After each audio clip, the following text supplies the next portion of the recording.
Magluto tayo ng napakadaling chicken salpikaw. Konti lang din ang ingredients nito, kayang-kaya nyo. So, let's start with olive oil. Optional lang yan. Kung anong oil meron kayo, gamitin nyo. Then, butter. Then, maglagay tayo ng bawang, chopped garlic. Ito, minarinate ko nito for 10 years, char. Sa toyo, kalamansi at oyster sauce. Yan, gisa-gisahin nyo siya at iprito-prito ng konti para talagang manuot yung lasa.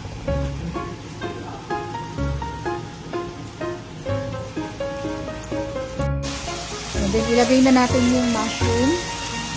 1 big can of mushroom yan. Hinati ko lang. Lagyan din natin ng konting sabaw ng mushroom, pampalasa. Then, konting oyster sauce at konting toyo. Then, lagyan din natin ng konting tubig. Then, nag-add pa ako ng butter para lalong sumarap at lalong lumasa.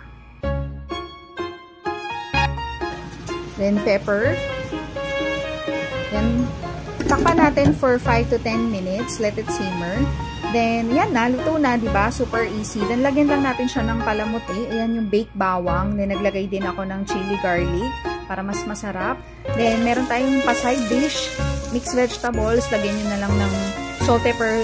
Kayo na bahala. Nilagyan ko lang yun ng salt, pepper, a little bit of butter, and a little bit of oyster sauce. So, in-steam ko lang saglit. Then, ayan na. So, ang sarap! Let's eat!